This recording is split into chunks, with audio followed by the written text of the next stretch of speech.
आज अपन बहुत महत्वपूर्ण टॉपिक पढ़ने वाले हैं जिसका नाम है कार्बन और उसके यौगिक। क्या पढ़ने वाले हैं? कार्बन और उसके यौगिक। तो कार्बन अपन जानते हैं, कार्बन क्या होता है? कार्बन एक तत्व है, जैसे सोना है, चांदी है, लोहा है, ऐसे क्या है? कार्बन। कार्बन अपन ले अपने दैनिक जीवन में बहुत, अपना पूरा का पूरा दैनिक क्रियाएं कार्बन पे आधारित हैं। हमारा पूरा का पूरा शरीर कार्बन से बना है। अब कार्बन, अगर आपने आवर्त सारणी पढ़ी है तो आवर्त सारणी में हमने तत्वों का वर्गीकरण किया था। पहले नंबर पर हमने हाइड्रोजन रखा था। आपको पता है आवर्त सारणी में 18 वर्ग हैं, खड़े खड़े कितने हैं? 18 वर्ग। 14वें वर्ग में कार्बन आता है। कौन से वर्ग में आता है? 14वें वर्ग में। वो कार्बन का परमाणु क्रमांक 6 होता है। कितना होता है? 6। सभी जानते हैं कि नहीं जानते? नहीं जानते? जान लो।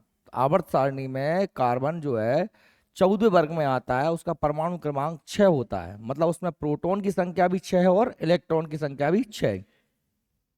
कार्बन, जैसे अपने घर पे अपन रोटी बनाते हैं, हमारा जो तवा है, तवा के नीचे जो चढ़ा होता है वो क्या होता है? कार्बन। कार्बन है। आंखों में लगा रहे हैं काजल, वो कार्बन ही है। कोयला देखा है आपने, उसमें क्या है? कार्बन है। शक्कर हमारी है खाने की, उसमें भी क्या है? कार्बन है। आलू, टमाटर, जो जहां पर भी कार्बोहाइड्रेट है उसमें क्या है? कार्बन है। हमारे शरीर में प्रोटीन बना है, वसा है, कार्बोहाइड्रेट्स हैं, ग्लूकोज हैं, ये सब क्या है? कार्बन है। कार्बन को जीवन का भौतिक आधार कहा जाता है। हमारा जो शरीर का निर्माण हुआ है वो सब कैसे हुआ है? कार्बन से हुआ है। क्योंकि कार्बन कहीं ना कहीं हर चीज में हमको देखने को मिल जाता है। दुनिया में जितने भी तत्व हैं उनको हम दो ही तरीके से बांटते हैं, एक कार्बनिक यौगिक और दूसरे अकार्बनिक यौगिक। क्योंकि कार्बन खुद अकेला भी हो सकता है और कार्बन यौगिक के रूप में हो सकता है। यौगिक का मतलब आप जानते हैं, कार्बन और उसके साथ में कुछ और मिला हो। दो या दो से अधिक तत्वों को जब मिलाते हैं तो क्या कहलाता है? वो यौगिक। क्या कहलाता है? लेकिन उसमें ये होता है कि मात्रा कैसी हो? निश्चित हो। मात्रा अगर अनिश्चित हो जाएगी तो मिक्स वो हो जाएगा मिश्रण। क्या कहलाएगा? मिश्रण। मिश्रण में और यौगिक में यही अंतर होता है कि यौगिक में मात्रा निश्चित है। क्या है? निश्चित। जैसे मैंने कह दिया CO2। क्या कह दिया? CO2। सी माने क्या है? कार्बन। कार्बन को अपन क्या दर्शाते हैं? सी से। और ओ माने क्या है? ऑक्सीजन। और ये ऑक्सीजन कितने हैं? 2 हैं। वो कार्बन कितना है? 1 है। इसलिए क्या है? Carbon dioxide gas. ये क्या है? ये एक यौगिक है। क्या है? यौगिक। बात समझ में आ रही है मेरी? क्योंकि यहां पर मात्रा फिक्स है। अगर आप सी को 4 कर दो या ऑक्सीजन को 1 कर दो तो रहेगा तो कार्बन और ऑक्सीजन ही, लेकिन वो CO2 गैस नहीं होगी। CO2 गैस के लिए, कार्बन डाइऑक्साइड गैस के लिए हमें कार्बन 1 और ऑक्सीजन 2 ही लेना पड़ता है। यही होता है यौगिक। अगर कैसे भी मिला देंगे तो वो क्या कहलाएगा? मिश्रण। क्या कहलाएगा? मिश्रण। समझ आई मेरी बात? मिश्रण क्या है? मिश्रण दो या दूसरे अधिक तत्व तो अनिश्चित मात्रा में मिले हो तो मिश्रण, और निश्चित मात्रा में मिले हो, फिक्स मिले हो, है ना, तो वो क्या कहलाएगा? यौगिक। तो कार्बन अकेला भी हो सकता है और कार्बन यौगिक के रूप में। बात सही में आ रही है? यौगिक मतलब कार्बन किसी अन्य के साथ में भी हो सकता है, तो उसी को कहते हैं कार्बनिक यौगिक। जिसमें कार्बन हो, ठीक है, और कुछ अन्य तत्व भी हो लेकिन मात्रा निश्चित हो, उसे कार्बन का यौगिक कहते हैं। क्लियर हो गया? अब मैंने जैसे कहा कि कार्बन का जो भाई परमाणु क्रमांक है वो कितना है? कार्बन का परमाणु क्रमांक होता है 6। कितना होता है? 6। मतलब इसमें 6 क्या है? उसमें इलेक्ट्रॉन है और 6 ही प्रोटॉन है। हम जानते हैं कि कार्बन जो है, जैसे मैंने लिख दिया ये कार्बन C, कार्बन का परमाणु क्रमांक 6 है। 6 का लिखेंगे नीचे, है ना। और परमाणु भार इसका लगभग दुगना होता है, तो कितना होता है? 12। कितना होता है? 12। मैंने बताया था आपको परमाणु क्रमांक का ही डबल क्या होता है? परमाणु भार। अब जिस व्यक्ति को परमाणु क्रमांक या परमाणु भार पते नहीं है तो वो अभी घबराए ना, क्योंकि अब ये केमिस्ट्री की बिल्कुल बेसिक सी चीजें मैं बार बार पढ़ा चुका हूँ। फिर बता देता हूँ कि किसी भी तत्व में छोटे छोटे परमाणु से मिलकर बना होता है। और परमाणु में भी 3 तत्व होते हैं, इलेक्ट्रॉन, प्रोटॉन, न्यूट्रॉन। और जो प्रोटॉन और न्यूट्रॉन उस परमाणु के नाभिक में होते हैं, इलेक्ट्रॉन बाहर चक्कर लगा रहा होता है। तो जो प्रोटॉन की संख्या होती है वो परमाणु क्रमांक कहलाती है। जितने भी उस परमाणु में प्रोटॉन होते हैं उसे क्या कहते हैं? परमाणु क्रमांक। ठीक है। वो प्रोटॉन और न्यूट्रॉन को जोड़ देते हैं तो क्या कहलाता है? परमाणु भार। भार ऊपर लिखा जाता है, बताया था मैंने। वजन मूल पे रखा जाता है और कै नंबर जूता है वो पाँव में पहने जाते हैं, इसलिए परमाणु क्रमांक, परमाणु नंबर नीचे। ठीक है। तो अब जब भी हम कार्बन में जो है परमाणु क्रमांक की चर्चा करते हैं कि परमाणु क्रमांक कितना है? 6। कितना है? 6। यानी कि उसमें इलेक्ट्रॉन कितने हैं भाई, 6 हैं। 6 क्या हैं, इलेक्ट्रॉन। और जब इन इलेक्ट्रॉनों को हम भरते हैं, जब इलेक्ट्रॉनों को अपन परमाणु में इलेक्ट्रॉन का विन्यास करते हैं, इलेक्ट्रॉन को जमाया जाता है, चक्कर तो बाहर लगा रहे हैं, पर चक्कर कैसे लगाते हैं हम जानते हैं। परमाणु के बाहर इलेक्ट्रॉन कक्षाओं में चक्कर लगाते हैं। क्या हम लगाते हैं, कक्षा होती हैं 1 2 3 4 5, ऐसी पहली कक्षा में कितने होते हैं, 2, दूसरी में 8। ठीक है, तो इस तरीके से आगे बढ़ते हैं, 2 8 18 32, हम ऐसे भरते हैं परमाणुओं को, याद है आपको, 2 8 18 32, याद आ रहा है कि नहीं आ रहा है? तो हम अगर इन परमाणुओं को भरते हैं, जैसे कार्बन है, कार्बन का ये पहली कक्षा है, इसमें कितने इलेक्ट्रॉन है, 2 इलेक्ट्रॉन। कितने इलेक्ट्रॉन, 2। अब कितने बचे हैं, 4, क्योंकि टोटल कितने 6 थे। तो हमने अगली कक्षा बनाई, अगली कक्षा में कितने हो गए, 4। कितने हो गए, 4। लेकिन आप जानते हैं अगली कक्षा में होते कितने हैं, अगली कक्षा में होते हैं 8। कमी कितने की रह गई, 4 की। कितनी कमी रह गई, 4 की। तो हर परमाणु ये चाहता है कि मेरे पास कितने इलेक्ट्रॉन हो, कम से कम 8 इलेक्ट्रॉन बाहरी कक्षा में हो। जितने हैं उतने पूरे चाहता है। अब इसके पास 4 हैं, कितने पास, इसके पास कितने हैं, 4 हैं। हम जानते हैं कि यदि 4 से कम होते, 4 से कम होते, मान लो 3 होते तो ये इनको छोड़ देता, या 2 होते तो भी छोड़ देता, 1 होता तब भी छोड़ देता, क्योंकि उसके पास केवल ये इससे पहले वाली कक्षा बचती वो पूरी होती, क्योंकि पहली कक्षा में 2 ही इलेक्ट्रॉन होते हैं, सभी जानते हैं। अगर ये इसके पास 4 से ज्यादा होते, मान लो 5 होते, कितने होते, 5 बाहरी कक्षा में, तो ये कितने, 3 ले लेता, 5 और 3 8 हो जाते। 6 भी होते तब भी कितने ले लेता, 2 ले लेता, और यदि इसके में 7 हो तब भी ये 1 ले लेता, जानते हैं अपन। लेकिन इसके में 4 हैं, कितने हैं, 4 हैं, तो इसको लेने में और छोड़ने में बराबर काम करना पड़ेगा। 4 से कम होते तो छोड़ने में कम काम करना पड़ता, क्योंकि जैसे मान लो हमने कहा कि साहब 3 होते, उसको कितने लेना पड़ते, उसको 5 लेने पड़ते, तो 5 लेने में घाटा है, 3 छोड़ने में फायदा है, इसलिए वो छोड़ देता है। क्या कर देता है, छोड़ देता है ना। 2 अगर उसके बाहर होते तो उसको 6 लेने में नुकसान था, 2 छोड़ने में फायदा था। 1 यदि बाहर होता तो 7 लेने में बहुत नुकसान है, 1 छोड़ने में फायदा है। इसलिए अगर 4 से कम होते हैं तो छोड़ता है, और 4 से ज्यादा होते हैं, 5 हैं, तो 5 को छोड़ने में नुकसान है, जबकि आप देख रहे हैं 3 को लेने में फायदा है। ठीक है, इसलिए जिनके पास 4 से ज्यादा होते हैं वो क्या करते हैं, ले लेते हैं। जिनके पास 4 से कम है वो छोड़ देते हैं। जिनके पास 4 हैं वो कंफ्यूज रहते हैं, छोड़ें कि लें, दोनों कामों में बराबर, ठीक है, मेहनत लगनी है। इसलिए कार्बन क्या होता है, ज्यादातर किसी भी अन्य तत्व के साथ जुड़ता है तो इलेक्ट्रॉन को साझा कर लेता है। क्या कर लेता है, साझा। उसके 8 तो पूरे वो करना चाहता है, वो किसी के साथ भी साझा सोच कर लेता है। क्या कर लेता है, सोच। समझ में आ रही बात मेरी? 8 उसको पूरे करने होते हैं। क्लियर?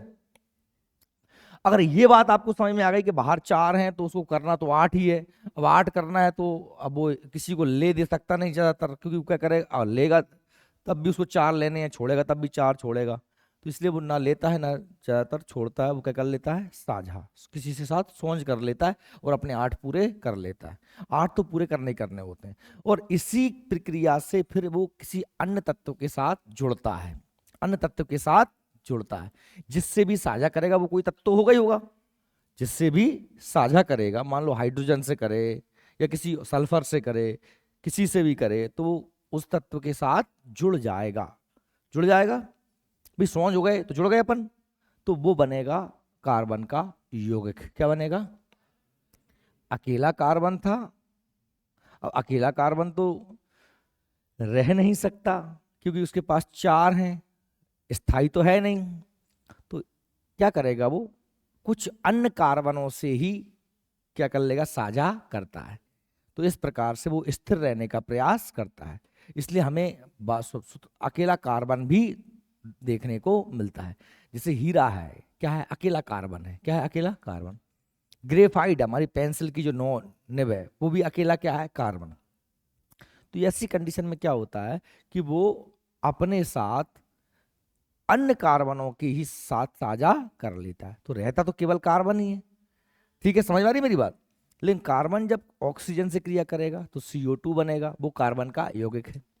कार्बन जब हाइड्रोजन से क्रिया करेगा, है ना, CH4 मीथेन गैस हो गया। क्या हो गया? मीथेन। तो वो कहलाएगा भाई कार्बन का यौगिक। क्या कहलाएगा? कार्बन का। बात समझ में आ रही है? क्लियर है कि नहीं? देखिए, तो अब इसमें हमारे नोट्स में क्या लिखा है आप जरा पढ़िए कि कार्बन एक अधातु है। क्या है? अधातु। वैसे हम इसको उपधातु भी कह सकते हैं, पर ये क्या है? अधातु है। अधातु मतलब ऐसा है कि भी इसमें करंट अकेले नहीं आ सकता। ठीक है, धातु में करंट आता है, अधातु में करंट नहीं आता। इसकी परमाणु संख्या कितनी है साहब? 6 है। मतलब इसमें इलेक्ट्रॉन संख्या कितनी है? 6 है।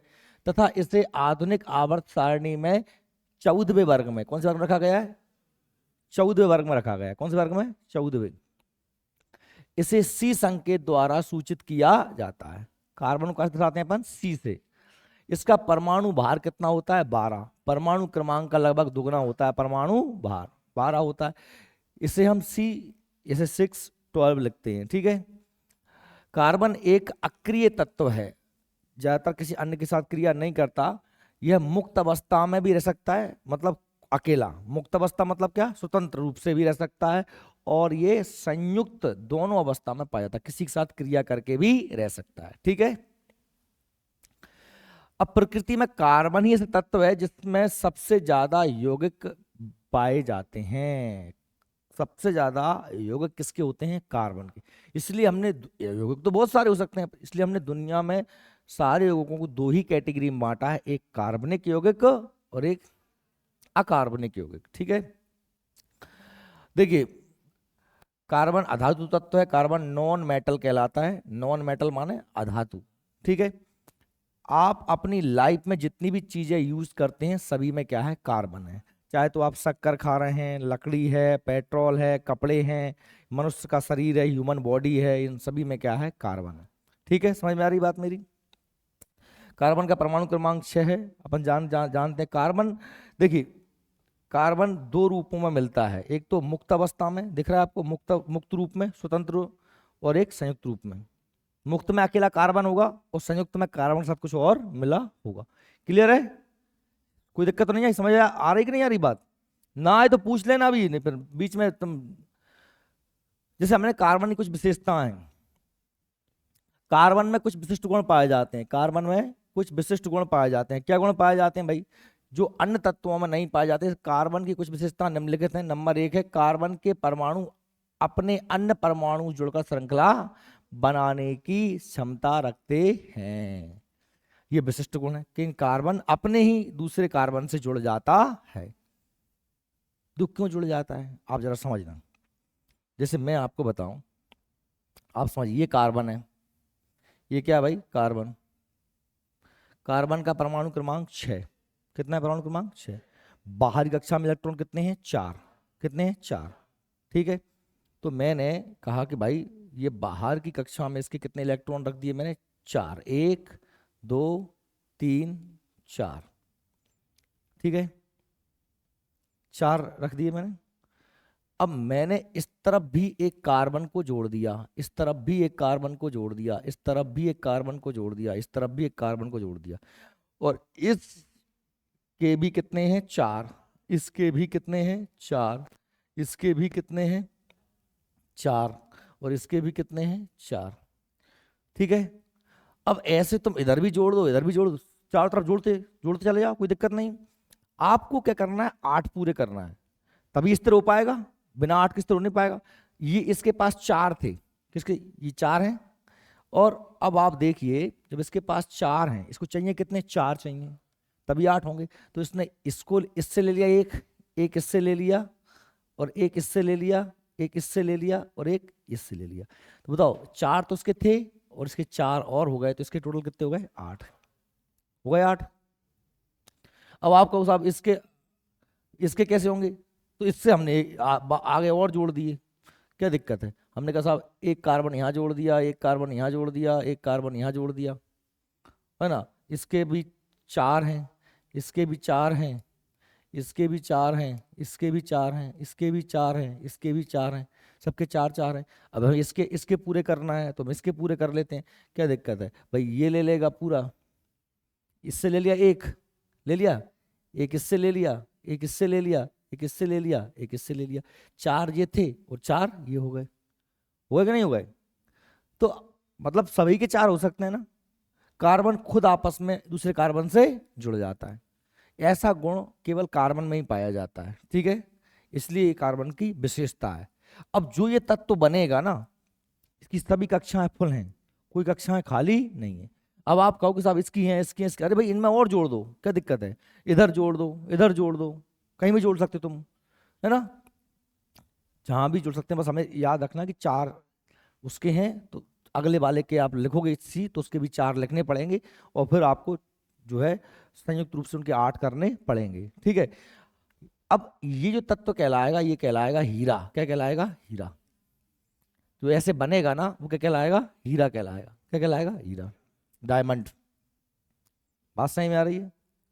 सभी कक्षा ऐसी क्या है? पूरी है।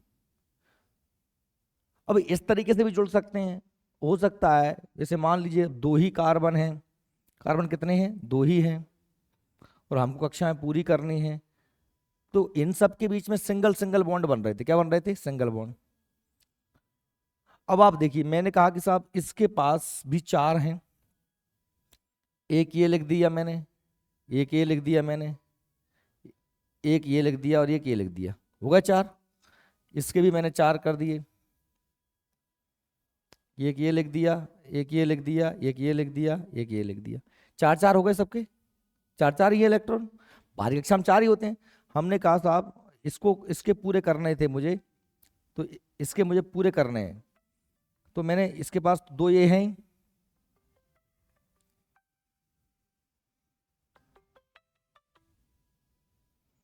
हाँ भाई साहब, ऊपर बताओ, बाहर से अच्छा, मकान की, हाँ ठीक ठीक है, देखिए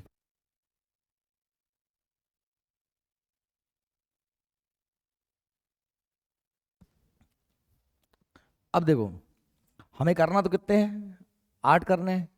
अब आप करोगे 4 ये हैं, 2 ये इससे साझा करता है, 2 ये इससे साझा करता है, इससे साझा कर लिया, साझा कर लिया, कितने हो गए? 4 और 2 6 हो गए।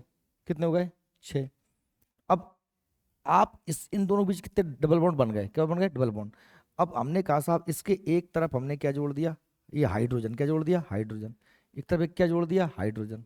तो अब इसका हाइड्रोजन का एक, इस हाइड्रोजन का एक, हाइड्रोजन के पास कितना होता है? एक होता है, तो इससे जुड़ जाएगा, इससे जुड़ जाएगा, जुड़ जाएगा, तो ये पूरे मिला के कितने हो जाएंगे? 8 हो जाएंगे। बात सही में आ रही मेरी? यानी कि देखो, ये डबल बॉन्ड भी बन गया। क्या बन गया? Double bond. पर अकेला कार्बन तो नहीं है ना, ये अकेला कार्बन नहीं है, इसके साथ क्या जुड़ गया? हाइड्रोजन।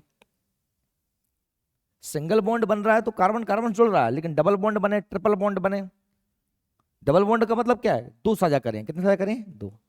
देखो कार्बन से कितने साझा करें? 2 साझा। अब हाइड्रोजन के पास एक ही होता है, एक साझा किया। देखो ये साझा करना, ये आपको तभी आएगा कब? जब आपको परमाणु क्रमांक पता होगा, और परमाणु क्रमांक पता होगा तो आप इलेक्ट्रॉन भर पाओगे कि बाहर वाली कक्षा में कितने हैं। क्योंकि हमें अगर सी लिखें, एच लिखें, ओ लिखें, कुछ भी लिखना, अब मैंने ओ लिखा तो ओ का परमाणु क्रमांक कितना होता है ऑक्सीजन का? 8। अब 8 है तो बाहर कितने होंगे? 6। पहली में 2, दूसरी में 6, तो हमें लिखना पड़ेगा 1 2 3 4 5 6। अब इसे करने पूरे कितने हमको? 8 पूरे करने, तो हम 2 जोड़ेंगे, कोई भी 2 जोड़ेंगे ना। हमने साहब 2 जोड़ दिया, हमने कहा साहब एक एच इस तरफ जोड़ दिया, एक एच जोड़ दिया इस तरफ, एक एच इस तरफ, एक इस एच का, एक इस एच का, तो ये कितने हो गए टोटल? 8 हो जाएंगे। 6 और 2 8 हो गए 8। तो ये क्या लिख दूंगा मैं कि H2 और O तो एक ही था, और H कितने थे? 2 थे। नहीं आ रही बात सही में? बात सही में आ रही है कि नहीं आ रही? जैसे मान लो मैंने लिखा ये सी कितने हैं? 4। कितने हैं? 4। 1 2 3 4। कितने और चाहिए? 4 और चाहिए। हमने साहब चारों तरफ एच जोड़ दिए, एक एच, 2 एच, 3 एच, 4 एच, इस एच का, इस एच का, इस एच का, इस एच का, है ना। तो ये इसके साथ बॉन्ड, इसके साथ बॉन्ड, इसके साथ बॉन्ड, इसके साथ बॉन्ड बन गया। 4 तो थे, 4 और ले लिए, कितने हो गए? 8 हुए कि 8 नहीं हुए? तो हमने क्या, सी कितना है? 1 है। सी H कितने हैं 4, CH4, ये क्या हो गया मीथेन हो गया।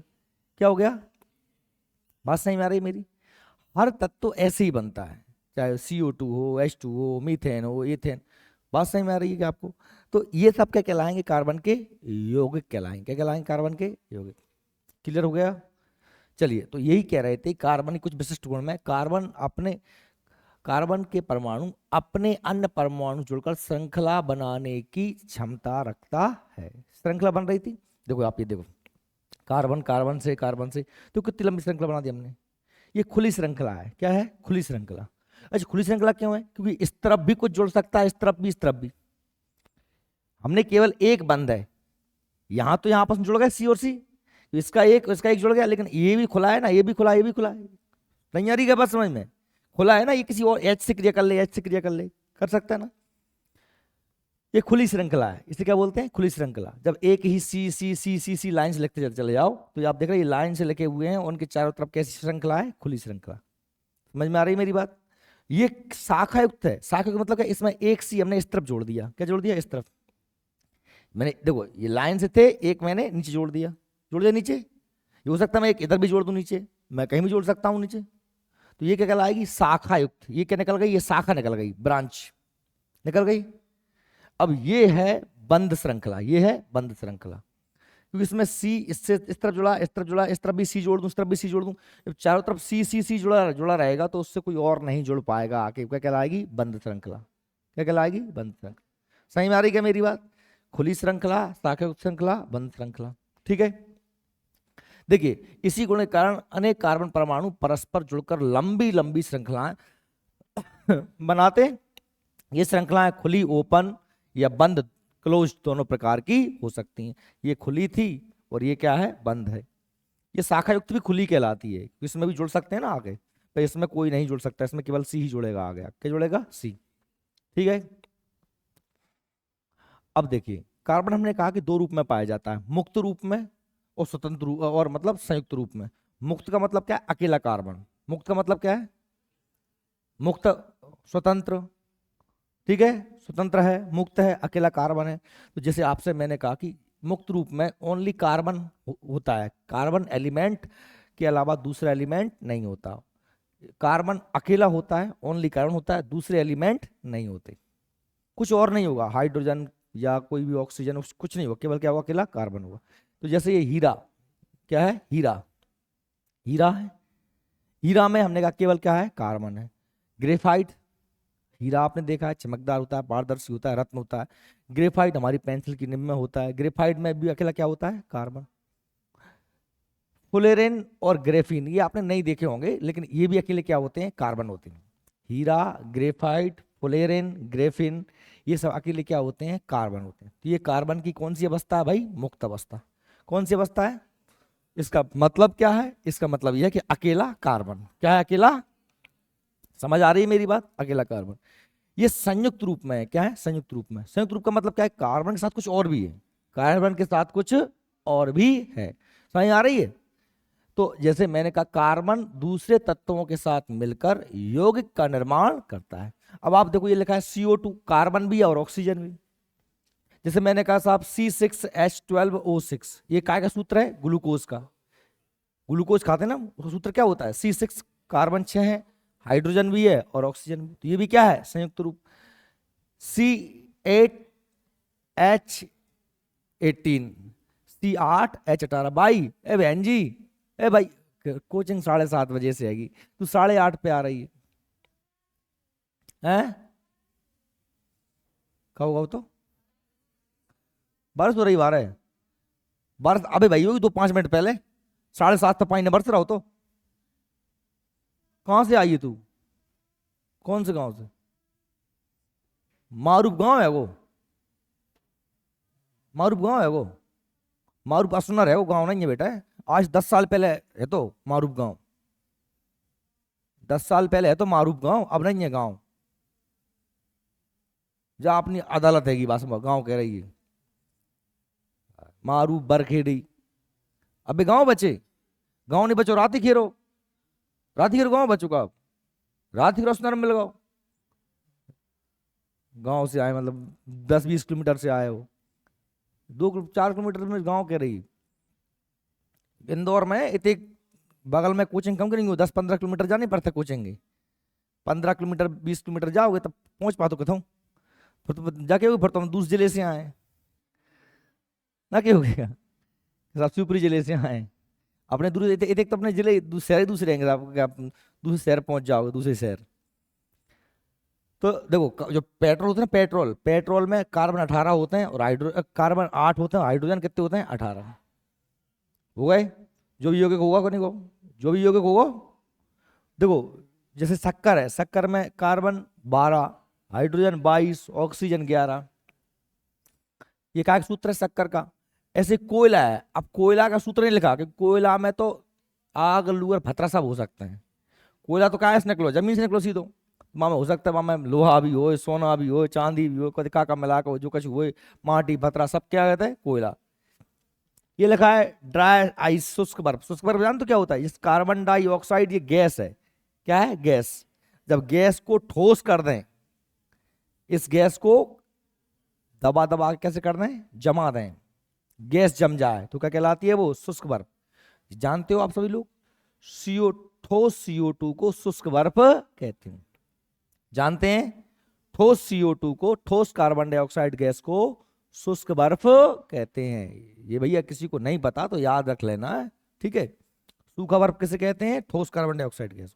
तो आपको समझ में आई ये मुक्त रूप और ये संयुक्त रूप, क्लियर है ना। देखिए ऐसा मैंने कहा मुक्त रूप और स्वतंत्र संयुक्त रूप समझ में आ गए आप लोगों को, आ गए कि नहीं आए।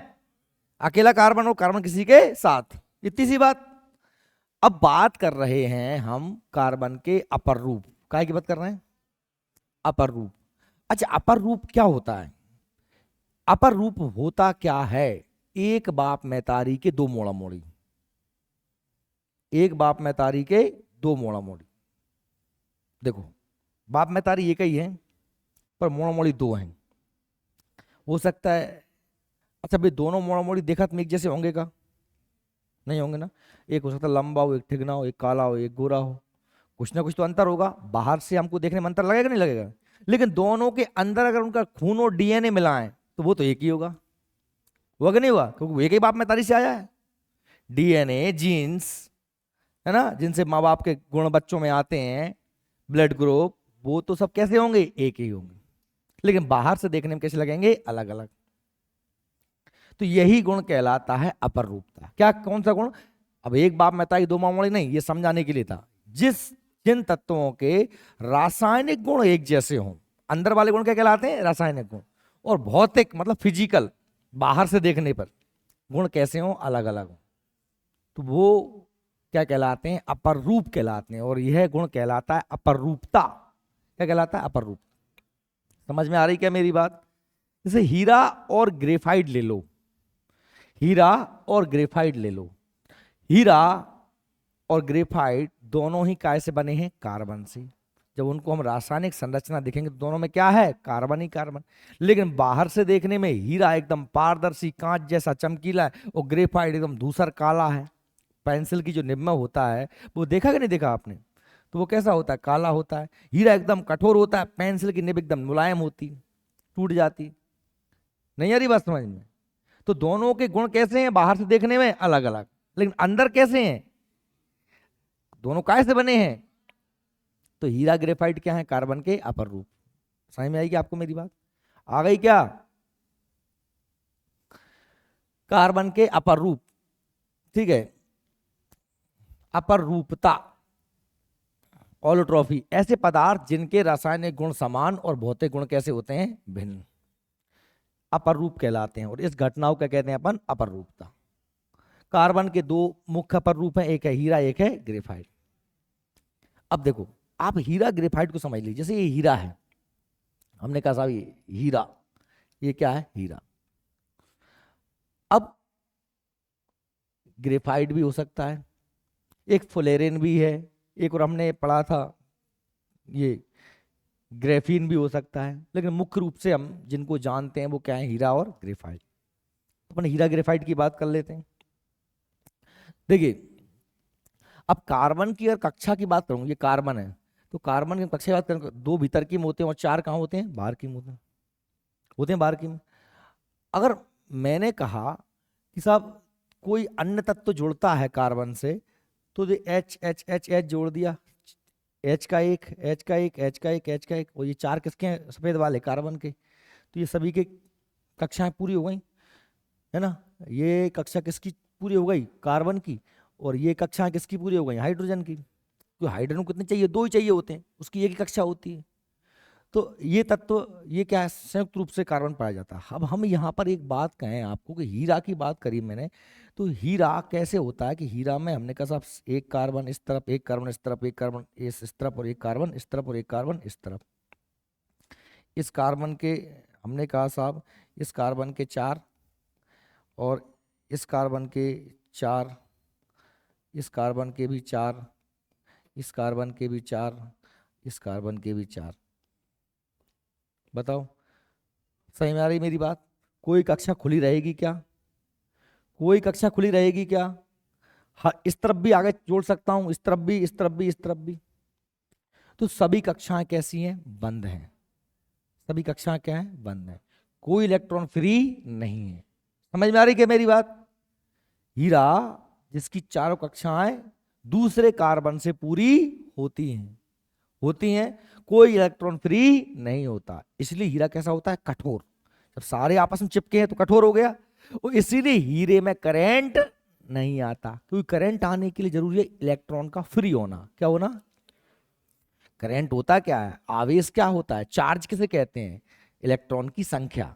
जब इलेक्ट्रॉन इधर से इधर जाएंगे तभी क्या जाता है, चार्ज, आवेश। और उसी आवेश को क्या कहते हैं अपन, विद्युत धारा। क्या कहते हैं, करंट। क्या कहते हैं, इलेक्ट्रिसिटी। क्या कहते हैं, इलेक्ट्रिसिटी। बात सही में आ रही है ना। जब तक फ्री इलेक्ट्रॉन नहीं होंगे तब तक आवेश प्रवाहित नहीं होता, चार्ज प्रवाहित नहीं होता। समझ में आ रही कि नहीं आ रही मेरी बात।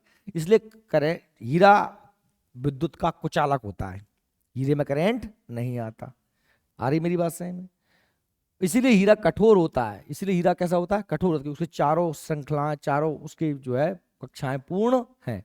कोई भी खुली श्रृंखला, खुला इलेक्ट्रॉन, मुक्त इलेक्ट्रॉन उसमें नहीं। इसकी अपेक्षा अगर आप तुम ग्रेफाइट को देखो, किसको देखो, ग्रेफाइट को, तो ग्रेफाइट के साथ क्या होता है, तो ग्रेफाइट में ये कार्बन है, इसके ऊपर हमने कार्बन जोड़ दिया, इस तरफ जोड़ दिया, इस तरफ जोड़ दिया। अब हमने कहा कि साहब इस कार्बन के 4 थे, और इस कार्बन के हमने कहा साहब इस कार्बन के भी 4 हैं, इस कार्बन के भी 4 हैं, और इस कार्बन के भी 4 हैं, लेकिन इस तरफ खुला छोड़ दिया। क्या कर दिया, खुला छोड़ दिया। तो एक इलेक्ट्रॉन उसमें क्या है, फ्री है। बात सही में आ रही क्या मेरी। ये काय की स्ट्रक्चर है, ग्रेफाइट का। ये काय का स्ट्रक्चर है, हीरा का। अच्छे समझ लेना बात को, हीरा में सभी तरफ कार्बन जुड़े थे और ग्रेफाइट में एक तरफ छूटा हुआ। इसलिए ग्रेफाइट में वैसे तो करंट नहीं आता, लेकिन ग्रेफाइट में अगर आप उसमें डाल के जीभ लगा लो और पेंसिल डाल के, तो हल्का फुल्की झंझनाहट आएगी, क्योंकि उसमें एक इलेक्ट्रॉन कैसा है, फ्री है। इसलिए ग्रेफाइट कभी कभी अर्धचालक की भांति काम करता है। कुचालक जिसमें करंट आए ना, सुचालक जिसमें करंट आए, अर्धचालक जिसमें करंट कभी आए और कभी करंट ना आए। सेमी कंडक्टर क्या है, सेमी कंडक्टर।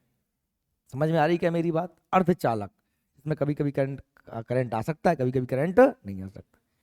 जैसे ग्रेफाइट है, जर्मेनियम है, सिलिकॉन है, ये सब क्या कहलाते हैं, अर्धचालक। क्या कहलाते हैं, उपधातु, सेमीकंडक्टर कहलाते हैं। समझ में आ रही कि नहीं आ रही बात, आ रही है भैया।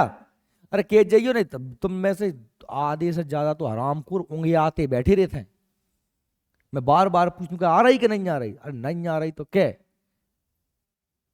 कछु नहीं आई, मैं बात दोबारा समझाऊं। वो कहा कि ऐसा कछु होते नहीं है जो मैं समझा दूं वो समझ में आए ना, लेकिन कहा कि जो समझ भी नहीं चाहे बात दिक्कत हो जाते है।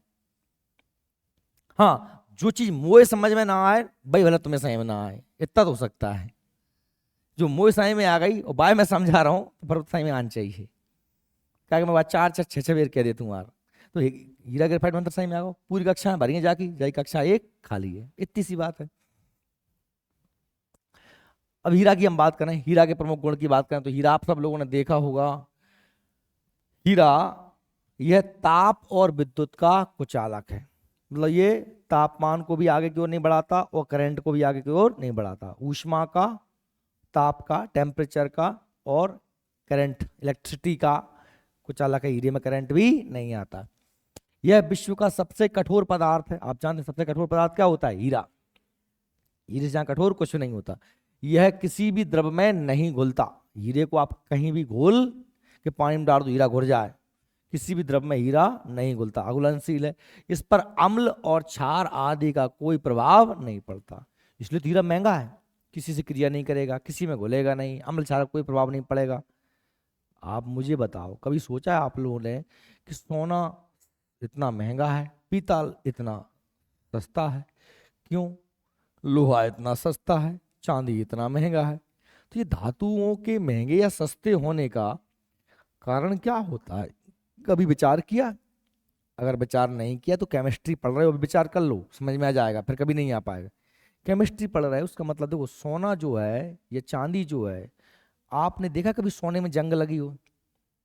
सोना यदि ये जैसे अंगूठी है, या इसको मैं अगर समुद्र के पानी में भी डाल दूं तो ये 50 साल बाद भी ऐसी की ऐसी ही निकलेगी, इसमें कुछ भी नहीं होगा।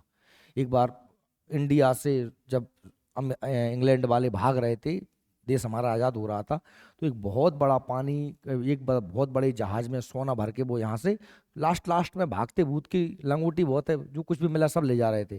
तो जहाज को जब वो यहाँ से ले जा रहे थे इंडिया से, तो वो जो जहाज है ना, ये यहाँ से घुस के ये अब यहाँ पहुंचा, तो ये अब इंग्लैंड जाता, इंग्लैंड यहाँ पर है, इंडिया यहाँ पर, इंग्लैंड कहाँ यहाँ है? तो वो यहाँ, ये पुर्तगाल है ना, पुर्तगाल दिख रहा है, छोटा सा लिखा है पुर्तगाल, ये पुर्तगाल के पास उनका वो जहाज पानी में डूब गया। आपने ये यूट्यूब पे सर्च करना, पढ़ना, आपको मिलेगी जानकारी। तो जहाज डूब गया, उस जहाज में सोना चांदी भरा हुआ था, हीरे जवाहरात भरे हुए थे, पूरा जहाज पानी में डूब गया।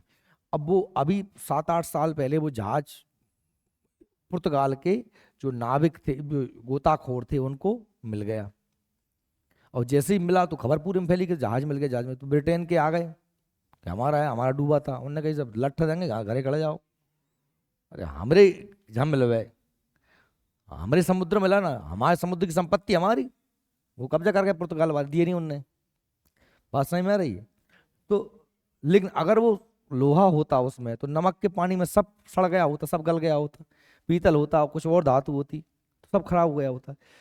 तो हीरा भी हो या सोना भी हो या चांदी भी हो, ये किसी से क्रिया नहीं करती, ये खराब होते ही नहीं, इसलिए ये महंगे, और इनके महंगे होने का कोई कारण नहीं है। समझ में आ रही मेरी बात?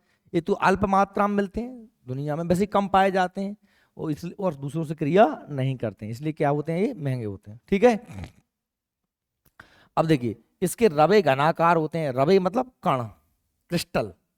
कैसे होते हैं? घन के आकार, फोड़ोगे तोड़ोगे तो उसके रवे कैसे होते हैं? घन के आकार के। घन तो जानते हो ना? नहीं जानते घन? ये ऐसे ये होता है ना अपने घन, जहाँ मैं ज्योमेट्री में बनाऊं घन, ये ये देखो रंग बदल गया बाहर।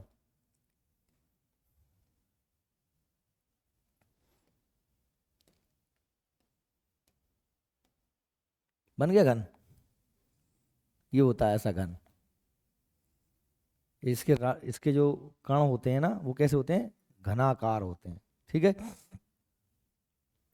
इसका अपवर्तनांक 2.417 होता है।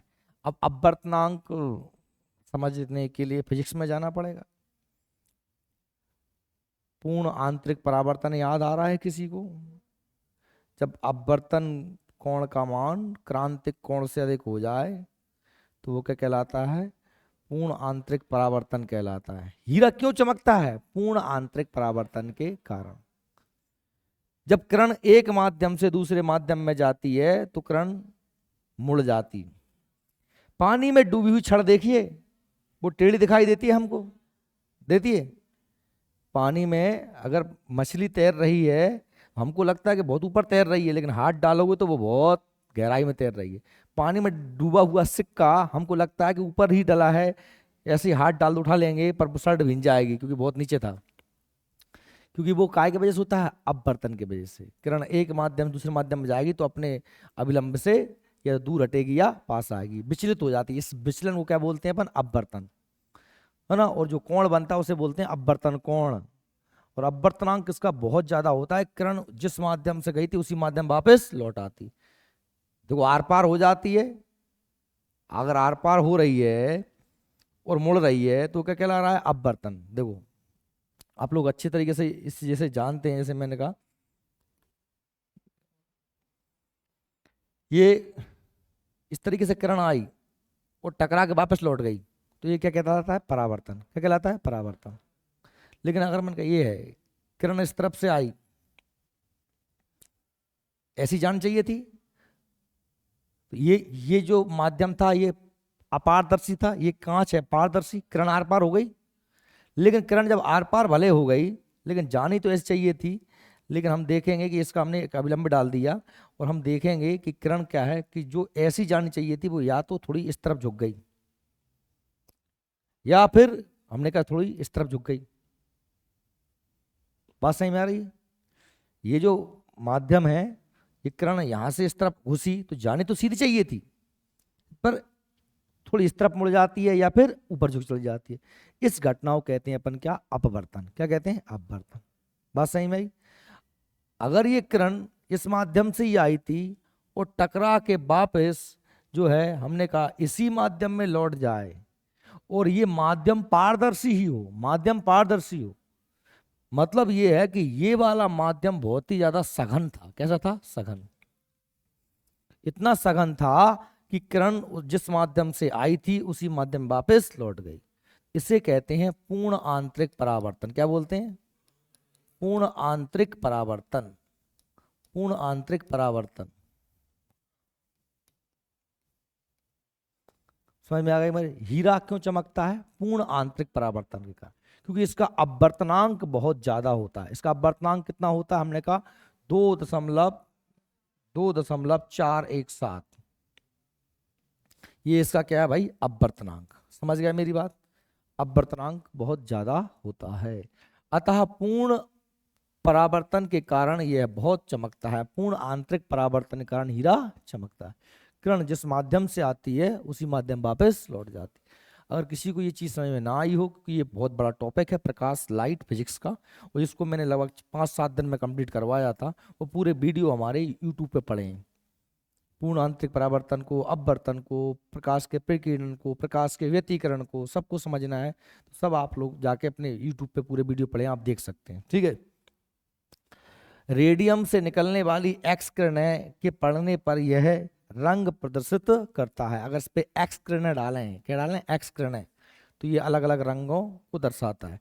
कुछ हीरे काले होते हैं जिन्हें हम क्या कहते हैं, बोट कहते हैं। काले हीरों का कहते हैं बोट। हीरे अलग अलग रंग के हो सकते हैं, एकदम कांच जैसा चमकदार भी हो सकता है, गुलाबी रंग, नीले रंग, अलग अलग कलर के भी हीरे हो सकते हैं। कुछ हीरे कैसे होते हैं, काले कलर के भी होते हैं, जिन्हें क्या कहा जाता है, बोट कहा जाता है। देखिए मैंने आपको समझाया था हीरा की संरचना। हीरा में चारों तरफ कार्बन जुड़े हैं, जुड़े हैं चारों तरफ कार्बन, यानी कि एक प्रकार की बंद श्रृंखला है। इसलिए हीरे में कोई भी जो है इलेक्ट्रॉन फ्री नहीं है, इसलिए इसमें करंट नहीं आता। क्यों करंट नहीं आता, कोई इलेक्ट्रॉन फ्री। समझ आ रही क्या मेरी बात। चारों तरफ कार्बन है। विद्युत का कुचालक होता है हीरा। हाई मेल्टिंग पॉइंट, यानी इसका गलनांक बहुत ही उच्च होता है। आप सोचो कि हीरा को गर्म करते हैं, हीरा गल जाए, पिघल जाए, तो ये बहुत ही ज्यादा तापमान पर ये ऐसा होगा। मेल्टिंग पॉइंट समझते हैं ना, वह तापमान जिस पर कोई धातु पिघल जाए, तो लोहा, सोना, चांदी पिघल जाते हैं ना, इसलिए इसका गलनांक बहुत ज्यादा होता है। यह द्रव में नहीं घुलता, पारदर्शक एवं कैसा होता है, रंगहीन, इसमें कोई कलर नहीं होता और ये पारदर्शक होता है, इसके आर पार अपन देख सकते हैं।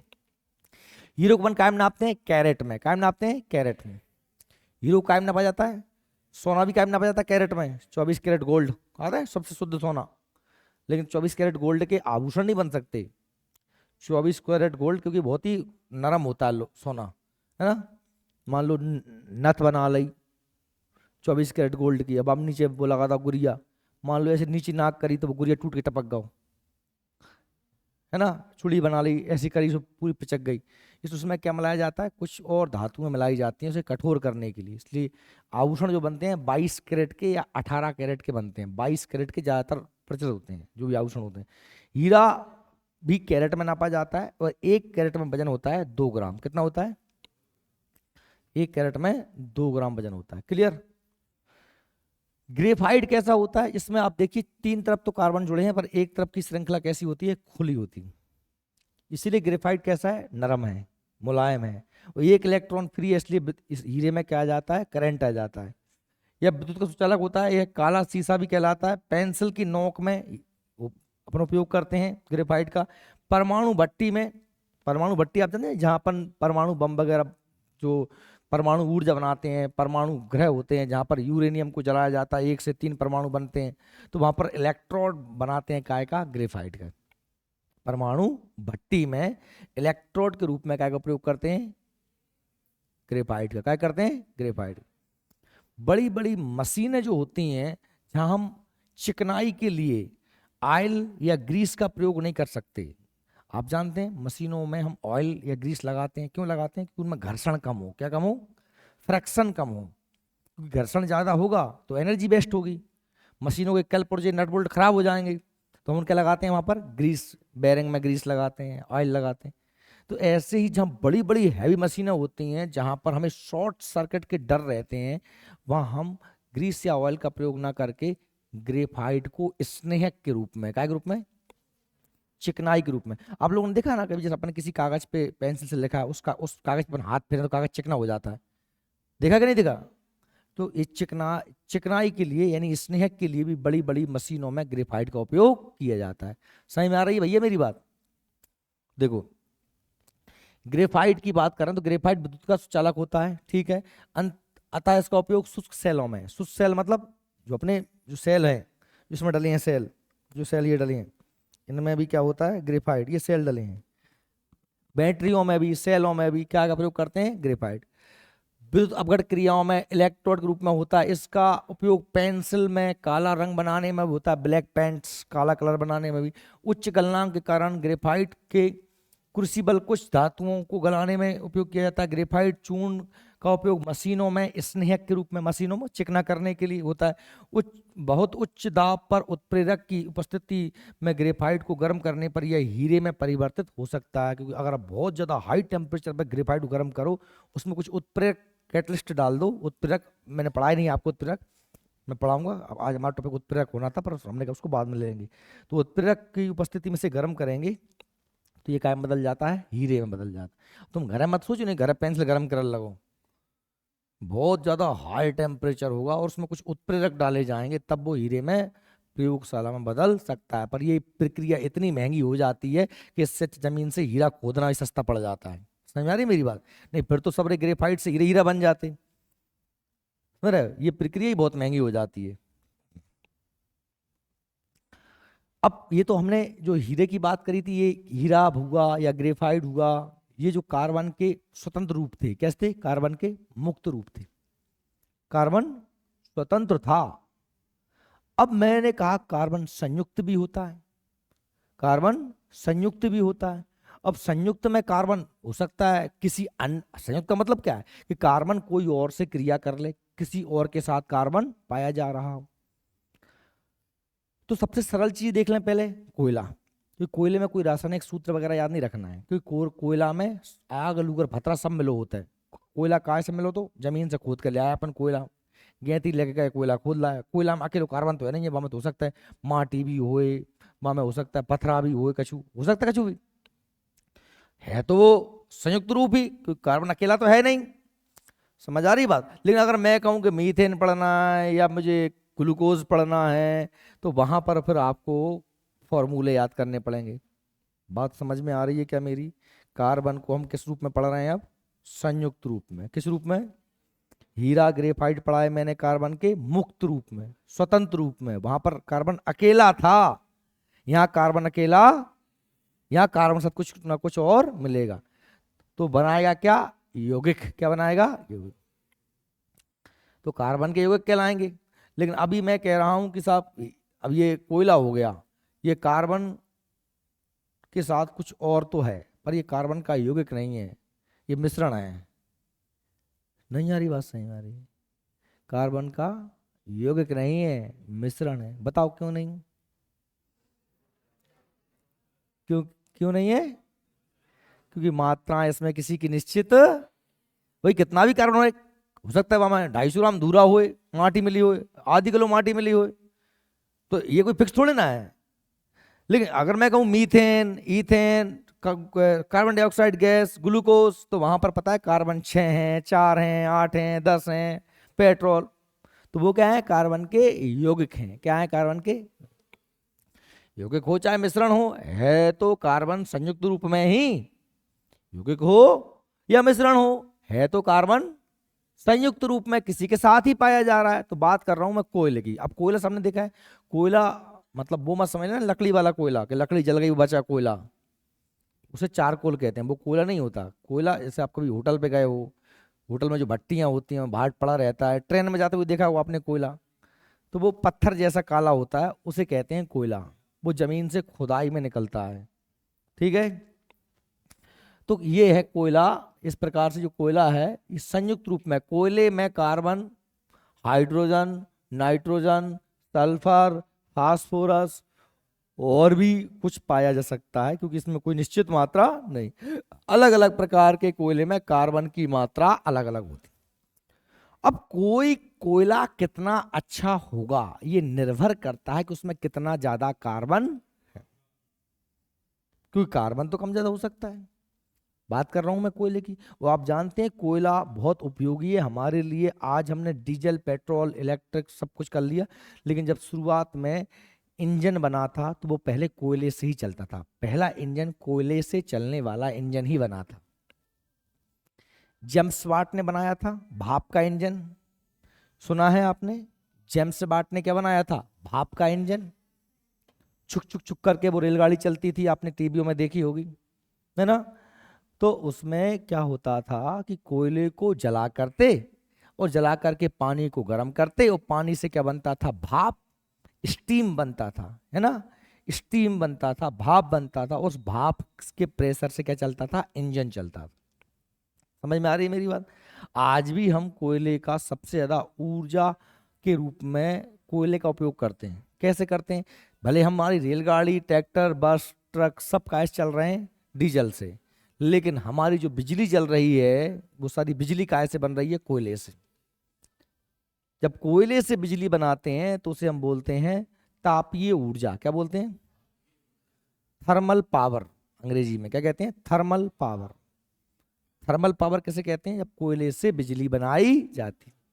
समझ में आ रही क्या मेरी बात? कोयले से जब बिजली बनाई जाती। देखिए, अब कोयला अलग अलग प्रकार का हो सकता है उसमें उपस्थित कार्बन की मात्रा के आधार पर। क्या के आधार पर? कार्बन की मात्रा के आधार पर।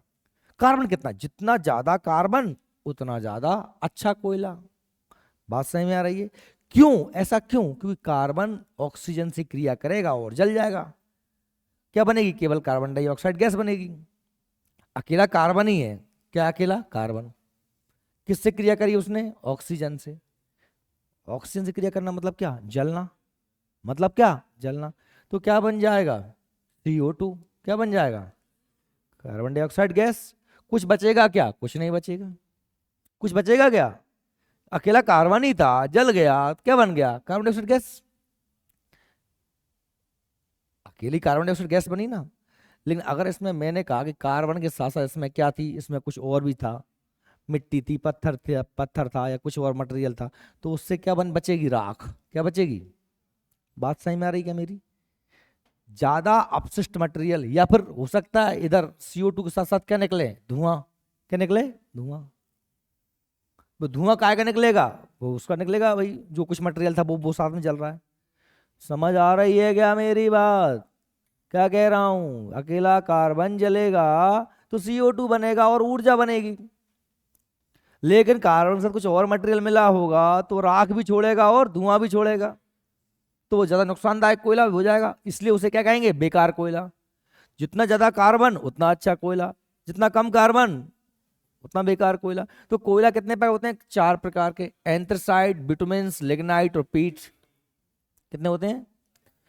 एंथ्रासाइट, बिटुमेन्स, लिग्नाइट, पीट। सबसे अच्छा कोयला 90% से भी ज्यादा इसमें क्या होता है? कार्बन।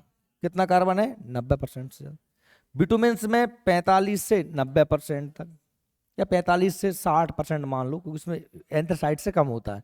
लिग्नाइट में 25 से 30%, और सबसे कम कोयला काय में होता है 27% तक, इससे कम होता है पीट में। इसे कहते हैं भूरा कोयला। क्या कहते हैं? भूरा कोयला। सबसे बेकार कौन सा कोयला बताओ भैया, कौन सा है? सबसे अच्छा कोयला एंथ्रासाइट। एंथ्रासाइट 90% से ज्यादा क्या होता है? कार्बन। अच्छा, हमारे एमपी में सबसे ज्यादा पाया जाता है बिटुमेंस, ये याद रख लेना। एमपी में सबसे ज्यादा कौन सा कोयला पाया जाता है? बिटुमेंस। क्या पाया जाता है? बिटुमेंस। वही सबसे अच्छा कोयला एंथ्रासाइट, सबसे बेकार कोयला पीट। हमारे मध्य प्रदेश में सबसे ज्यादा कौन सा कोयला पाया जाता है? बिटुमेंस। मध्य प्रदेश में सबसे बड़ी कोयला की परत कहाँ पाई जाती है? सिंगरौली। सिंगरौली के बैडन में 135 मीटर मोटी परत पाई जाती है। मध्य प्रदेश का सबसे बड़ा कोयला क्षेत्र कौन सा है? सोहागपुर। कौन सा है? सोहागपुर। ठीक है, शहडोल में है सोहागपुर, सबसे बड़ा कोयला। मध्य प्रदेश की ऊर्जा राजधानी सिंगरौली बेड़न को कहा जाता है। आप लोग ये मध्य प्रदेश को पढ़ लेना, कांस्टेबल एग्जाम देने जा रहे हो, रिवीजन कर लेना नोट्स। तो आप पढ़ने का टाइम तुम्हारे तो ज़्यादा ही, बिना पढ़े कोई क्वेश्चन लगाए मतलब तो नहीं रहता, पर अब तुम्हारे पास समय कम है। पुणे करी किताब लेकर उसमें से क्वेश्चन लगा लो भैया, बार बार कह रहा हूँ। अगर किसी के पास नहीं है तो, और ज़्यादातर जो डोडंगर टाइप के आइटम है जिनके पास ऐसा नहीं है, जो ऐसा नहीं कर रहे हैं, वो सिलेक्शन तो उनका होना ही नहीं है। ये तो पक्का मान लो, लिख के ले लो, मेरे से होगा ही नहीं। कार्बन डाई, अब देखो ये तो कोयला हो गया। कोयले के अलावा हमने कहा साहब और यौगिक क्या है संयुक्त रूप में, तो ये क्या है? Carbon dioxide gas.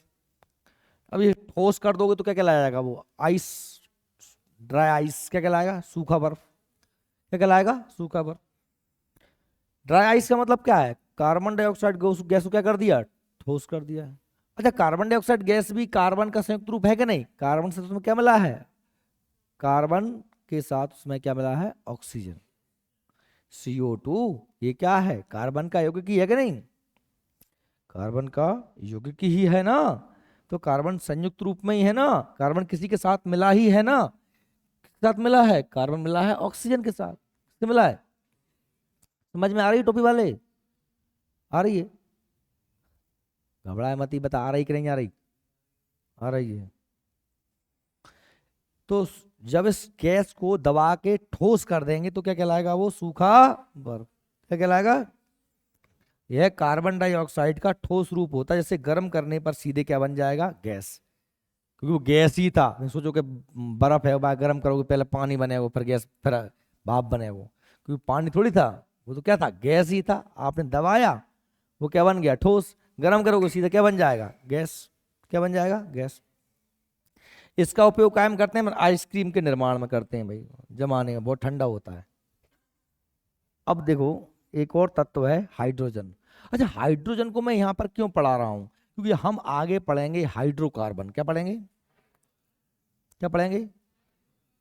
ज्यादातर जितने यौगिक होंगे वो पढ़े जाएंगे जिसमें कार्बन भी होगा और हाइड्रोजन भी होगा। क्या होगा? कार्बन होगा और हाइड्रोजन होगा। तो कार्बन को तुमने पढ़ लिया है, कार्बन धन पढ़ ले। कार्बन भाई एक तत्व है जिसका परमाणु क्रमांक 6 है, जिस भारी कक्षा में 4 इलेक्ट्रॉन पाए जाते हैं। कार्बन अकेला होता है तो स्वतंत्र रूप से पाया जाता है, किसी के साथ क्रिया कर ले तो संयुक्त रूप से पाया जाता है। हमने कहा साहब हीरा ग्रेफाइट मुक्त अवस्था में पाए जाने वाला कार्बन है। कार्बन के अपर रूप भी हैं, रासायनिक गुण जिनके समान होते हैं और इनके भौतिक गुण भिन्न होते हैं, उन्हें अपर रूप कहते हैं। हीरा ग्रेफाइट दो अलग अलग चीजें हैं, ठीक है, लेकिन हैं दोनों कार्बन के अपर रूप। ऐसे हमने संयुक्त रूप से देखा कि जैसे कोयला है, CO2 है, अन्य तत्व भी हैं। लेकिन कार्बन जब हाइड्रोजन के साथ क्रिया करता है तो हाइड्रोकार्बन कहता है। क्या कहलाता है? तो वो नाम से भी देखोगे इसमें क्या है? हाइड्रो। क्या है? हाइड्रो। तो हाइड्रो से काय से आ गया? हाइड्रोजन से। और साथ में क्या लगा दिया अपन ने? कार्बन। तो क्या कहलाएंगे? हाइड्रोकार्बन। इसमें हाइड्रोजन और कार्बन होगा। तो कार्बन के बारे में हम जान गए, हमें किसके बारे में जानना है? हाइड्रोजन के बारे में। तो हाइड्रोजन के बारे में पढ़ लो। हाइड्रोजन आप जानते हैं, हाइड्रोजन प्रकृति में पाए जाने वाला एकमात्र ऐसा तत्व है। तो पहली बात तो ये आवर्त सारणी में पहले नंबर पे आता है। इसका परमाणु क्रमांक 1 होता है। इसका मतलब क्या है कि इसमें, इसके नाभिक में न्यूट्रॉन होता ही नहीं। क्या नहीं होता? समझ आई? आई कि नहीं आई? न्यूट्रॉन और प्रोटॉन को जब जोड़ते हैं तो परमाणु भार होता है। क्या होता है? परमाणु क्रमांक होता है अकेला प्रोटॉन। क्या होता है? अकेला प्रोटॉन। देखो भाई, जैसे मैंने बनाया ये कोई परमाणु, ये परमाणु के बीच में क्या पाए जाते हैं, प्रोटॉन प्लस न्यूट्रॉन। और ये जो जिसमें पाए जाते हैं उसे बोलते हैं नाभिक। ये परमाणु की गुठली क्या कहलाती है, नाभिक। परमाणु के बाहर जो परिक्रमा कर रहे होते हैं उन्हें बोलते हैं इलेक्ट्रॉन। तो ये पूरा परमाणु है। परमाणु में प्रोटॉन, न्यूट्रॉन और इलेक्ट्रॉन तीन चीजें होती हैं। प्रोटॉन न्यूट्रॉन अंदर होते हैं, इलेक्ट्रॉन बाहर होता है, ये सभी जानते हैं। ये बिल्कुल सरल सी चीज है, किसी को नहीं पता तो केमिस्ट्री की शुरुआत है भाई ये है। जो प्रोटॉन की संख्या होती है उसे ही क्या बोलते हैं हम, परमाणु क्रमांक। क्या बोलते हैं, क्रमांक बोलते हैं। और जो प्रोटॉन प्लस न्यूट्रॉन की संख्या होती है उन्हें बोलते हैं भार। क्या बोलते हैं, परमाणु भार। ठीक है।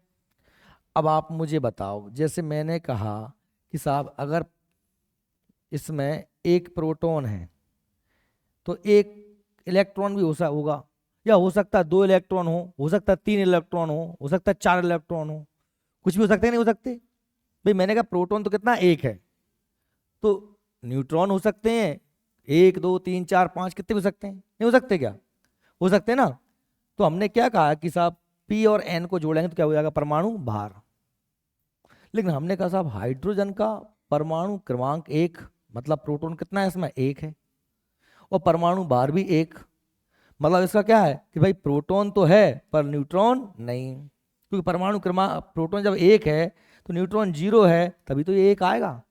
अगर ये 1 होता तो ये 2 ना हो जाता। नहीं आ रही बात सही भाई, आ रही तो सही में बात आ रही क्या, तेरे वजह से मेहनत करी थी मैंने, कहा भाई इन्हें सही पता है तो मैं तू देख रहा हो तो कि तू परमाणु भार समझ जाए। परमाणु भार क्या होता है, प्रोटॉन और न्यूट्रॉन में जोड़ो तो परमाणु भार होता है। प्रोटॉन न्यूट्रॉन कहाँ होते हैं, भीतर गुठली में, नाभिक में। जो का है वो परमाणु, जो का है परमाणु, एटम परमाणु, इसके अंदर प्रोटॉन न्यूट्रॉन।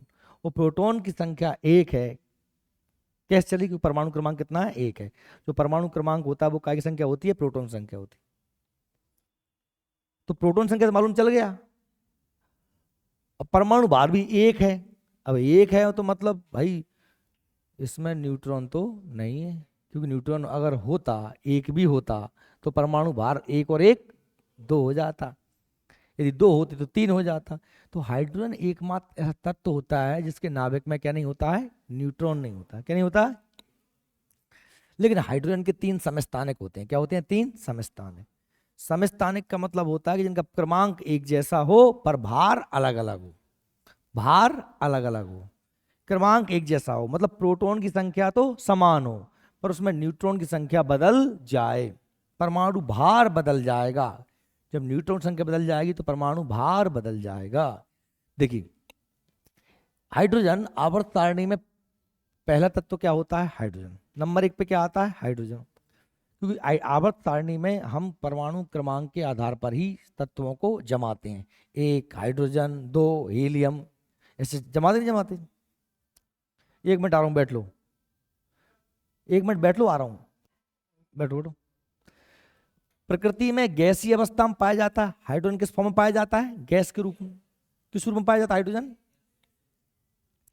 हाइड्रोजन गैस होता क्या नहीं होता, हाइड्रोजन ऑक्सीजन नाइट्रोजन ये सब क्या होती हैं, गैसें होती हैं। हाइड्रोजन अत्यधिक ज्वलनशील गैस है, बहुत तेजी से चलता है। हाइड्रोजन बहुत जोर से जलता है, इसलिए हाइड्रोजन को भविष्य का ईंधन कहते हैं। क्या कहते हैं, भविष्य का ईंधन। हाइड्रोजन, अब आप कहोगे साहब देखो 1 gram hydrogen, 1 gram petrol, 1 gram methane, butane, propane, कोई सी gas, LPG gas, CNG gas, सब ले लो 1-1 ग्राम और सबको जला के देखो, सबको जला के देखो, और उनसे जो ऊष्मा निकले, जो एनर्जी निकले, उसको नापो तो आप पाओगे कि सबसे ज्यादा ऊर्जा कहां से निकली थी, हाइड्रोजन से। इसलिए याद रखना कि सर्वाधिक ऊष्मांक, सर्वाधिक ऊष्मांक किसका होता है भाई, सर्वाधिक ऊष्मांक होता है किसका, हाइड्रोजन का। समझ आई मेरी बात। फिर आपके मन में प्रश्न आएगा कि सब जब इतना ही ज्यादा ऊष्मांक है, इतनी ही ज्यादा एनर्जी हाइड्रोजन से मिलती है, तो फिर हम हमारे घर के एलपीजी सिलेंडर में या कारों बसों में हाइड्रोजन ही क्यों नहीं भर देते। ज्यादा एनर्जी मिले, ज्यादा चले। तो बेटा ये इसलिए नहीं भरते, जैसे हम पेट्रोल से चिमनी नहीं जला सकते, पेट्रोल से दीपक नहीं जला सकते। आप कहोगे पेट्रोल तो बहुत तेज जलता है, तो दीपक में पेट्रोल भरो और जला दो, तो क्या होगा बताओ? डीजल का जल जाएगा, तेल का जल जाएगा, लेकिन पेट्रोल का नहीं जलेगा। जलेगा क्या? पूरा ही जल जाएगा, भक उड़ेगा, एकदम लगाओगे माचिस भक उड़ेगा। हुआ कि नहीं हुआ? इसलिए हम अपने सिलेंडरों में, अगर तुमने मान लो गलती से भर दिया हाइड्रोजन सिलेंडर में और जैसे चालू करके लगाओगे तो पूरा नली मली सिलेंडर मिलेंडर सब भड़ाक उड़ जाएगा, क्योंकि ये बहुत तेजी से जलता है। इसलिए हम इसे भविष्य का ईंधन कह रहे हैं। भविष्य का क्यों कह रहे हैं? वर्तमान के बना लेते, भविष्य में हम ऐसी कुछ जुगाड़ लगा लेंगे कि भाई उसमें वो आराम आराम से जलन, उसमें कुछ मिलाने लगाएंगे, धीरे धीरे इसको धीरे धीरे जलने लगे। समझ में आ रही क्या मेरी बात? और यह वायु की ऑक्सीजन के साथ विस्फोट रूप में क्रिया करके जल का निर्माण करती है। साथ ही यह न्यूनतम वायु प्रदूषण करता है, इससे कोई वायु प्रदूषण नहीं होता है ना। जब हाइड्रोजन को कैसे मिलाओगे? ऑक्सीजन से, मतलब जलना, मतलब क्या हुआ? जला। जब भी कोई चीज ऑक्सीजन से मिलेगी तो क्या होगा? जलेगा। तो वो क्या बन गया भाई? हमने कहा साहब, लेकिन अब ये दो ले लेना, एच को कितने लेना? दो को। तो क्या बनेगा? H2। H2 मतलब क्या होता है? पानी। जब हाइड्रोजन को अपन जलाएंगे ना ईंधन के रूप में, तो जो जैसे हम कार्बन को जलाते हैं तो क्या निकलती है? CO2 गैस निकलती है। क्या निकलती है? CO2 गैस निकलती है, जो प्रदूषण करती है, धुआं आता है। लेकिन जब हाइड्रोजन, अगर मान लो हमारे पास जलावे को मटेरियल आ गया, तो भाई साहब हाइड्रोजन से प्रदूषण नहीं होगा। हाइड्रोजन जलावे इसका बनेगा? वो पानी बनेगा। वो क्या बनेगा? जैसे गैस है, धुआं छोड़ रही है, वो क्या छोड़ेगा? हाइड्रोजन, पानी छोड़ेगा। इसलिए भविष्य का ईंधन है ये, पर अभी हमारे पास नहीं है। हाइड्रोजन का परमाणु क्रमांक कितना होता है? हमने कहा साहब 1 होता है, लेकिन हाइड्रोजन के 3 समस्थानिक हैं। एक होता है प्रोटेरियम, दूसरा ड्यूटेरियम, तीसरा ट्राइटेरियम। देखो वैसे मैंने आपको समझाया था, मैंने कहा कि साहब जैसे ये प्रोटेरियम है H, इससे क्या दर्शाते हैं अपन? H से। मतलब इसका परमाणु क्रमांक कितना है? 1। परमाणु भार भी 1। ड्यूटेरियम का परमाणु क्रमांक तो 1 है, परमाणु भार कितना है? 2। ट्रिटियम का परमाणु क्रमांक तो क्या है? 1 है, इसमें परमाणु भार कितना है? 3। अब इस बात समझिए आप, इसमें नाभिक में प्रोटॉन 1 है और न्यूट्रॉन नहीं है, तभी तो परमाणु भार कितना है? इसमें नाभिक में प्रोटॉन तो 1 ही है, परमाणु क्रमांक मतलब क्या होता है? प्रोटॉन। अरे परमाणु क्रमांक अभी लिखा था मैंने, क्या क्रमांक क्या लिखा था मैंने? प्रोटॉन। प्रोटॉन मतलब क्या? नाभिक में P कितना? 1। लेकिन आप देखें ड्यूटेरियम में परमाणु क्रमांक तो 1 है, लेकिन इसका परमाणु भार कितना है? 2। मतलब इसमें एक और क्या आ गया? N आ गया। क्या आ गया? N। न्यूट्रॉन कितना है? 1 है, तो 1 और 1 कितने हो गए? 2। 1 प्रोटॉन प्लस 1 न्यूट्रॉन। भाई परमाणु भार क्या बताया था? P प्लस N बराबर क्या बताया था? परमाणु भार। अकेला P मतलब क्या? परमाणु क्रमांक। समझ आ रही कि नहीं आ रही बात? जबकि आप देखेंगे ट्राइटेरियम, ट्राइटेरियम में क्या है भाई? ट्राइटियम में परमाणु क्रमांक 1, मतलब प्रोटॉन तो कितना है? 1 ही है। 1 ही है कि नहीं है? लेकिन परमाणु भार कितना है? 2। मतलब इसमें न्यूट्रॉन कितने हो जाएंगे? 2। और प्रोटॉन कितना है? 1। तो 1 और 2 कितने हो जाएंगे? 3। यहां पर कितना है? यहां पर P कितना है? 1। और N कितना है? 1। तो कितने हो गए? 2। यहां पर P कितना है? 1। N कितना है? 0। तो कितना रहेगा? 1। समझ में आ रही क्या मेरी बात? इसलिए क्रमांक ये इसे हम क्या बोलते हैं? हाइड्रोजन के समस्थानिक। समस्थानिक क्यों कह रहा हूं? आइसोटोप क्यों कह रहा हूं? क्योंकि आवर्त सारणी में परमाणु क्रमांक के आधार पर ही स्थान दिया जाता है। तो सभी का परमाणु क्रमांक कितना है? 1 है, इसलिए सभी को एक ही जगह रखा जाएगा, सभी को एक ही नंबर पे रखा जाएगा, लेकिन सभी के भार अलग अलग हो सकते हैं। हमारा जो हाइड्रोजन गैस है वो ये होता है प्रोटेरियम, ये होता है, इसे बोलते हैं हम ड्यूटेरियम। जैसे मैंने कहा देखो इससे क्या बनेगा? H2O। क्या बनेगा? H2O, पानी हो गया।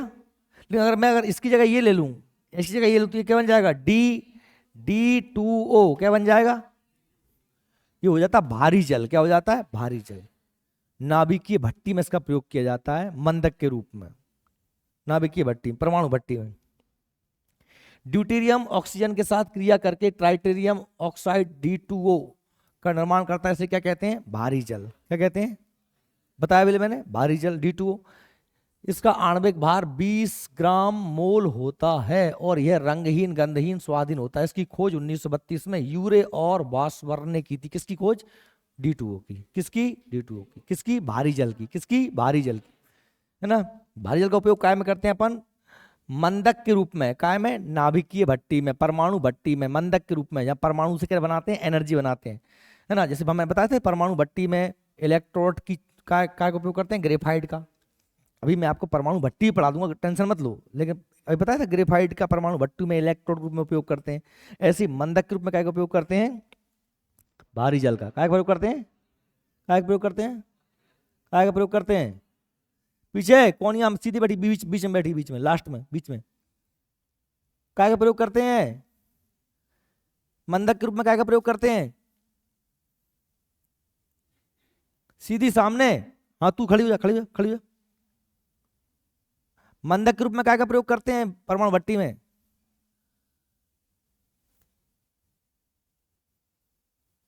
मंदक के रूप में परमाणु भट्टी में काय का प्रयोग करते हैं?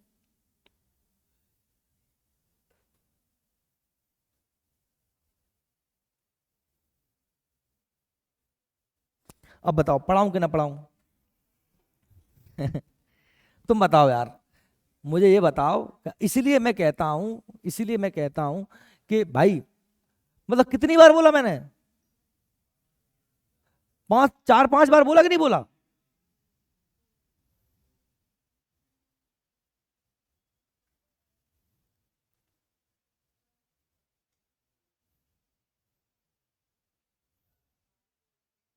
पढ़ लिया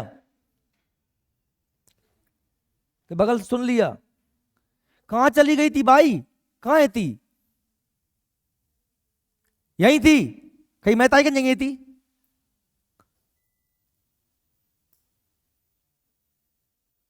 मम्मी के कहीं तो यहीं थी का? समझ में नहीं आ रही थी?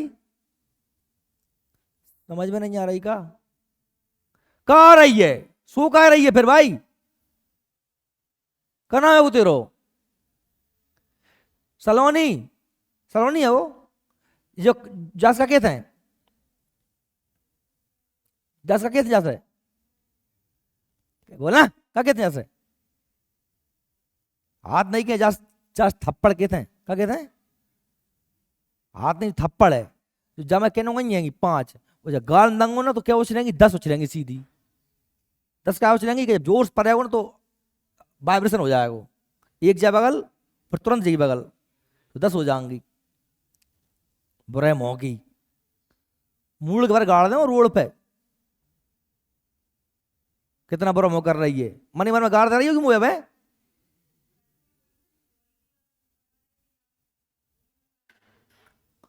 काम कन्फ्यूज हो गई थी? अरे भाई तेरो मन न लग रहा हो तो तुझे मत बता है, तू ऐसे ऐसे बैठी थी ऐसे। मैंने तुझे ही क्यों बुलाया? मैंने इससे क्यों नहीं बोला, इससे क्यों नहीं बोला, इससे क्यों नहीं बोला, इससे क्यों नहीं बोला, इससे क्यों नहीं बोला, तुझसे क्यों बोला? तू सोच रही है? अरे हम मास्टर रहेंगे, हमारा काम ही जो ही है वो, हमें सही में आ जाता है को सुन रहा हो को नहीं सुन रहा हो, कौन को मन लग रहा हो कौन को मन नहीं लग रहा हो, कौन कहाँ की दुनिया में है।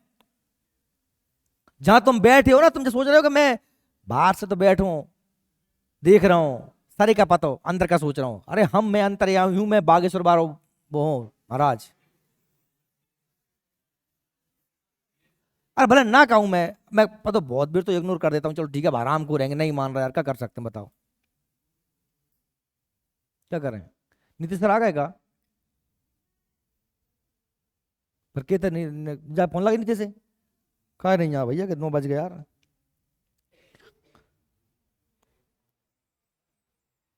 पता बड़ा मेरा बड़ा दिमाग, बैठ जा भाई बैठ जा, बहन जी बैठ जा।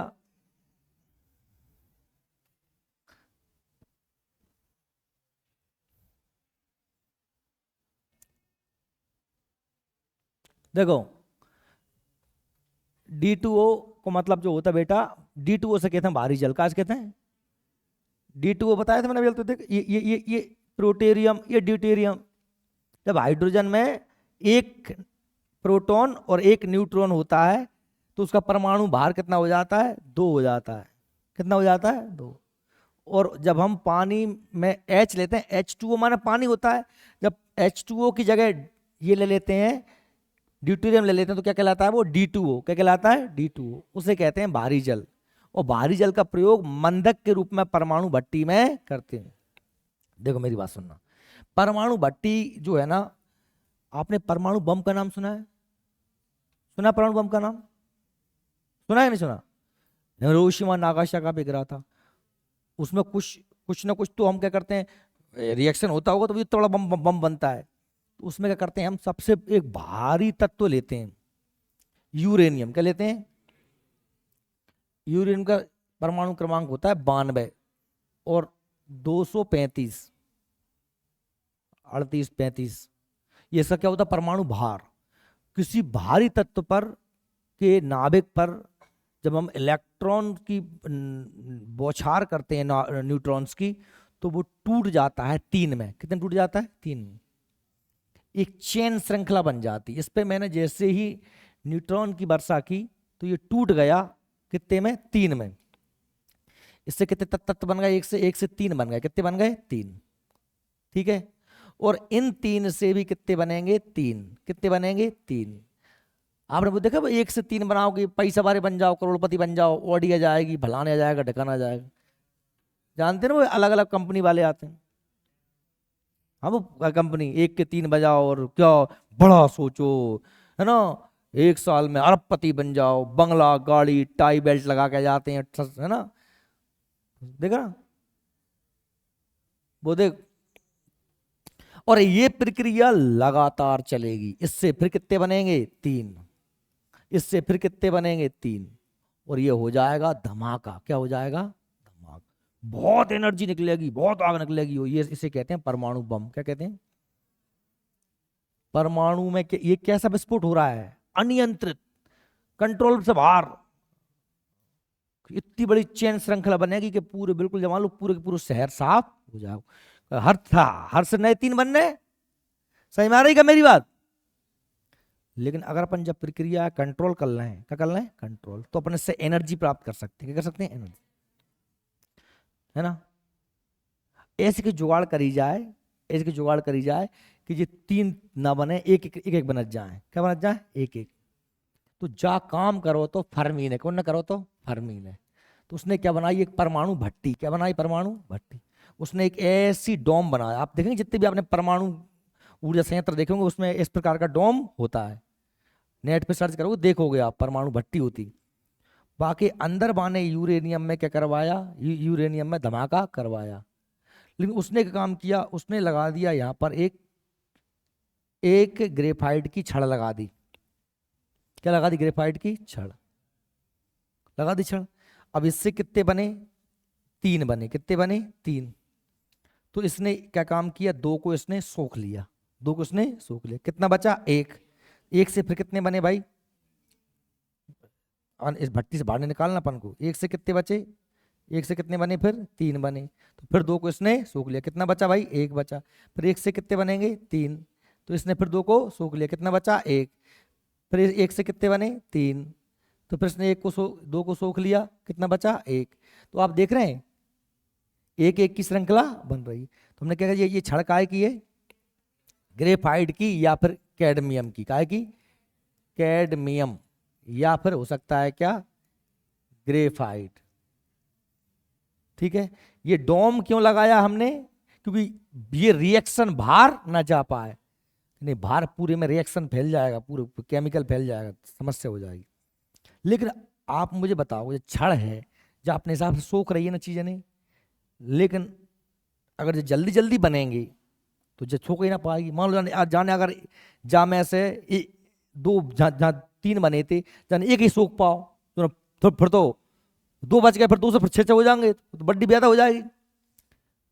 जितने जा खाद जाए उतने ही जा बनाए। 3 बने, 2 सोखे, फिर 3 बने, फिर समझ रहे मेरी बात? इसलिए जब प्रक्रिया है थोड़ा धीरो करना पड़ेगा। क्या करना पड़ेगा? धीरो। तो इसलिए हमने यहां क्या लिया है? D2O काय के रूप में? मंदक। मंदक मतलब प्रक्रिया थोड़ी सी क्या कर दी उसने? धीरी कर। इससे हम निकालते हैं ऊर्जा, लाइट, परमाणु ऊर्जा कहते हैं। ये बहुत कम मात्रा में बहुत बड़ी ऊर्जा बन जाती है। लेकिन अगर ये प्रक्रिया अनियंत्रित हो जाए तो ये बम बन जाता है। क्या बन जाता है? बम। समझ में आई क्या मेरी बात? अब देखो हर चीज समझ में आ सकते है, हम समझने के लाने तैयार हैं कि नहीं। कठिन कछु नहीं हो, हमारा मन ही नहीं लगे, हम होंगे यार आए बैठे हैं आराम को टाइप के बुरे होंगे। हर आदमी के चेहरे पे हल्की सी मुस्कान होनी चाहिए। क्यों? क्योंकि अंदर से खुश रहेगा, अंदर से टेंशन में नहीं रहेगा, दिमाग में कुतरिया और नहीं चल रहा होगा, तो अच्छे मूड में रहोगे तो अच्छे में पढ़ाऊंगो, अच्छे तुम पढ़ोगे, अच्छे से ही बुरो थोतरो करके बैठे हो, कुत्तन जैसो मुंह करे बैठे हो, दिमाग में कोई दिक्कत चल रहा है या सोई नहीं आ रहे, अरे मैं बुरे मुंह के हो, का जी रहे, मर जाओ। सर आ गए होंगे तो पढ़ लो, अब मैथ रीजनिंग।